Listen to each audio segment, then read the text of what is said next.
Tak máme tady test lepení tohle s tou tavnou silikonovou pistolkou. Melamin na distanční podložku. Lepili jsme na takový obyčejný podklad, bílá barva a nějaká omítka, která není v úplně nejlepší kondici, jak jde vidět.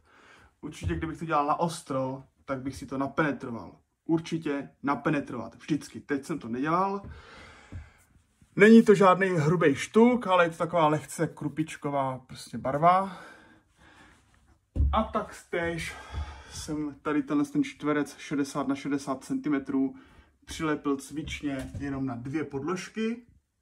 Normálně bych to lepil asi na 3 nebo na 4. A taktéž není tam žádná penetrace, je to normálně na prasáka. Tady na tu barvu, na tu omítku.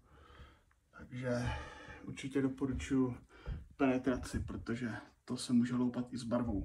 Každopádně my si to teďka v těchto bojových podmínkách, které jsme schválně vytvořili, ověříme, jak to drží. Já do toho budu drbat tady tím klackem.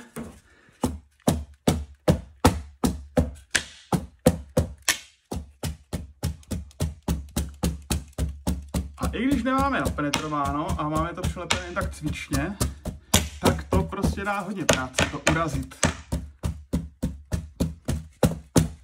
Takže drží. Co strop?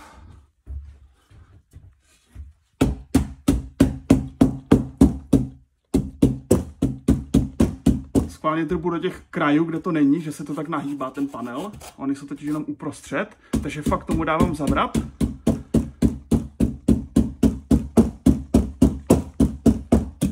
No, ty kráso, to drží jak čert. A to jsem se ani nesnažil.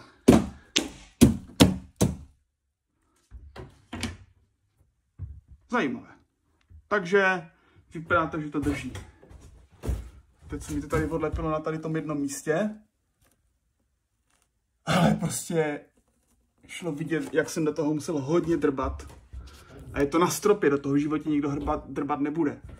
I když vezmu vysavač a lehce to přesaju, tak to určitě nedostane takovou nakládačku. Čili, jo, řekl bych, teď to zkusím manuálně urvat. No, ani to nejde. Jo. Takže řekl bych, že tavná pistolka silikonová je určitě dobrý způsob,